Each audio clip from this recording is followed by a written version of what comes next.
வணக்கம். ஒரு high voltage political த்ரில்லரை பத்தி அனலைஸ் பண்ண போற இந்த எக்ஸ்பிளைனருக்கு உங்களை வரவேற்கிறேன். சரி, நேரா விஷயத்துக்கு வருவோம். இது ஏதோ படத்துல வர்ற சீன் இல்ல. தமிழ்நாட்டுல இப்ப நிஜமாவே நடந்துட்டு இருக்கிற ஒரு அரசியல் முட்டுக்கட்டை. எலெக்ஷன் ரிசல்ட் வந்தாச்சு. ஆனா அடுத்த சிஎம் யானுங்கிறதுல இதுவரைக்கும் இல்லாத அளவுக்கு ஒரு பெரிய சஸ்பென்ஸ். சோ எக்ஸாக்ட்டா இப்போ அங்க என்ன நடந்துட்டு இருக்கு, வாங்க டீகோட் பண்ணலாம். முதல்ல இந்த 118 இந்த நம்பரை நல்லா மைண்ட்ல ஃபிக்ஸ் பண்ணிக்கோங்க. தமிழ்நாட்டுல ஒருத்தங்க அரசாங்கத்தை அமைச்சு பவருக்கு வரணும்னா அவங்களுக்கு தேவைப்படுற அந்த மேஜிக் நம்பர் இந்த 118 தான். ரொம்ப சிம்பிளான கணக்கு. ஆனா இந்த முறை எந்த கட்சிக்குமே இந்த அறுதி பெரும்பான்மை கிடைக்கல. அதுதான் இப்ப எல்லா குழப்பத்துக்கும் ஆணிவேர். 118 ஒரு பக்கம் இருக்கட்டும், இப்போ இந்த 108 பாருங்க. விஜயோட தமிழக வெற்றி கழகம், அதாவது தவேகா, யாருமே எதிர்பார்க்காத அளவுக்கு 108 இடங்களை ஜெயிச்சு தமிழ்நாட்டுல தனிப்பெரும் கட்சியா உருவெடுத்திருக்காங்க. ஆனா அந்த 118 தொடுறதுக்கு அவங்களுக்கு இன்னும் கொஞ்சம் தூரம் இருக்கு. கிட்ட வந்துட்டாங்க, ஆனா பவர் கைக்கு வரல. இது எவ்வளவு ஒரு ஃப்ரஸ்ட்ரேட்டிங்கான சிச்சுவேஷன் யோசிச்சு பாருங்க. இதுல ஒரு பெரிய ட்விஸ்ட் என்னன்னா, திமுக கூட்டணியில இருந்த காங்கிரஸ்ல இருந்து ஒரு 5 எம்எல்ஏக்கள் பிரிஞ்சு வந்து தாவேகாவுக்கு சப்போர்ட் பண்றாங்க. ஆனா கணக்கு போட்டு பாருங்க, 108 + 5 மொத்தம் 113 தான் வருது. அந்த மேஜிக் நம்பரான 118 தொடருக்கு இன்னும் 5 சீட்டு கம்மி. இந்த சின்ன கேப் தான் இப்ப மொத்த அரசியல் இயந்திரத்தமே முடக்கி வச்சிருக்கு. செக்ஷன் 1, ஆளுநரின் சட்ட நிலைப்பாடு.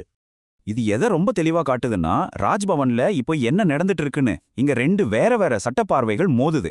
ஒரு பக்கம் கவர்னர் அர்லேகர் ரொம்ப ஸ்ட்ரிக்ட்டா 118 எம்எல்ஏக்கள் லிஸ்ட் இருந்தா மட்டும் வாங்க, அப்பதான் கூப்பிடுவேன்னு சொல்றாரு. ஆனா இன்னொரு பக்கம் சிபிஐயோட டி ராஜா மாதிரியான தலைவர்களும் அரசியல் சாசன நிபுணர்களும் என்ன சொல்றாங்கன்னா, தனிப்பெரும் கட்சியை முதல்ல கூப்பிட்டு சட்டசபையில பெரும்பான்மையை நிரூபிக்க சொல்றதுதான் லீகல் ப்ரொசீஜர்னு சொல்றாங்க.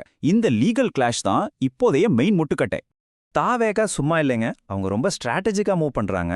விஜய் 2 தடவை கவர்னரை நேர்ல மீட் பண்ணிட்டாரு. இதுல ஒரு சின்ன டெக்னிக்கல் விஷயம் இருக்கு. விஜய் 2 தொகுதியில ஜெயிச்சதால ஒரு எம்எல்ஏ பதவியை ராஜினாமா செய்ய வேண்டியிருக்கும். ஸோ தாவேகாவோட எம்எல்ஏ கவுண்ட் எக்ஸாக்டா 107 பிளஸ் அந்த 5 காங்கிரஸ் எம்எல்ஏக்கள், மொத்தம் 112 பேரை வச்சுட்டு நாங்க தான் தனிப்பெரும் கட்சி, எங்களை ஆட்சி அமைக்க கூப்பிடுங்கன்னு அவங்க ஸ்ட்ராங்கா டிமாண்ட் பண்றாங்க. செக்ஷன் 2, குதிரை பேரம் மற்றும் உடைந்த கூட்டணிகள். இதுல தான் கதையே சூடு பிடிக்குது. தாவேகாவோட பொதுச் செயலாளர் புஷி ஆனந்த் சொன்ன இந்த ஸ்டேட்மெண்ட்டை பாருங்க. 10 கோடி ரூபாய் ஆசை காட்டுவாங்க, ஏமாந்துராதீங்க. நேர்மைக்காக விஜயின் போட்டோவை நெஞ்சில வச்சுக்கோங்க. எவ்வளோ இமோஷனலான வார்த்தைகள் இல்ல? தங்களோட புதிய எம்எல்ஏக்களை உடைக்க ஒரு மிகப்பெரிய பேரம் நடக்குதுன்னு தாவேகா லீடர்ஸ் ஓப்பனாவே குற்றச்சாட்டு வைக்க ஆரம்பிச்சிட்டாங்க. அரசியல் களத்துல வதந்திகள் சும்மா தீயா பரவிட்டு இருக்கு. திமுக தரப்புல ஸ்டாலின் அவங்களோட எம்எல்ஏக்களை மே 10 வரைக்கும் சென்னையிலேயே இருக்க சொல்லிட்டாரு. அதிமுகல இபிஎஸ் புதுச்சேரியில இருந்த 43 எம்எல்ஏக்களை உடனே சென்னைக்கு கூப்பிட்டுட்டாரு. இதையெல்லாம் விட பெரிய ஷாக் என்ன தெரியுமா? விஜய பவருக்கு வரவிடாம தடுக்க திமுகவும் அதிமுகவும் சேர்ந்து ஒரு அன்பிலீவபிள் மெகா கூட்டணியை வைக்க போறாங்களாங்கிறதான் இப்போதைய ஹாட் டாபிக்.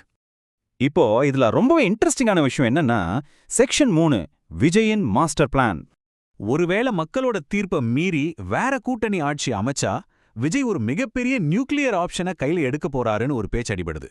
107 எம்எல்ஏக்களும் பனையூர்ல ஒட்டுமொட்டமா கூடி எம்எல்ஏவா பதவி ஏற்கிறதுக்கு முன்னாடியே மாஸ் ரிசைன் பண்ணிட்டா என்னாகும்? Total constitutional crisis. அதாவது உடனடியா இன்னொரு எலெக்ஷனை சந்திக்க வேண்டிய கட்டாயம் வரும். இது நடந்தா நிஜமாவே ஒரு பெரிய ஜனநாயக பூகம்பம் தான்.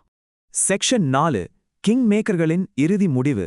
யாரும் இந்த நியூக்ளியர் பட்டனை பிரஸ் பண்றதுக்கு முன்னாடி பவர் எப்போ 3 சின்ன கட்சிகள் கையில தான் இருக்கு. தாவேகா இப்போ அஃபிஷியலா விசிகா, சிபிஐ அப்புறம் சிபிஎம் கட்சிகள் கிட்ட சப்போர்ட் கேட்டிருக்காங்க. இதுல விசிகாவுக்கு 2 எம்எல்ஏக்கள் இருக்காங்க. இன்னைக்கு இந்த 3 கட்சி அவங்களோட உயர்மட்ட குழுவை கூட்டி ஒரு தீவிரமான மீட்டிங் போட்டுட்டு இருக்காங்க. தமிழ்நாட்டோட தலையெழுத்தையே இவங்க தான் இப்போ டிசைட் பண்ண போறாங்க.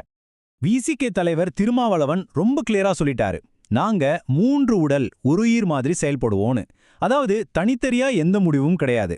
தாவேகாவை ஆதரிக்கலாமா இல்ல பழைய கூட்டணியிலே இருக்கலாமாங்கிறத இந்த 3 கட்சிகளும் சேர்ந்து ஒருமித்த முடிவா தான் எடுப்பாங்க. இவங்களோட அந்த சிங்கிள் டெசிஷன் தான் மொத்த கேமையும் மாத்த போகுது. டைம் ஆயிட்டே இருக்கு. ரிசல்ட் வந்து 4 நாள் ஆச்சு. ஒரு பக்கம் கவர்னர் முட்டுக்கட்ட, இன்னொரு பக்கம் தொடர் மீட்டிங்ஸ்.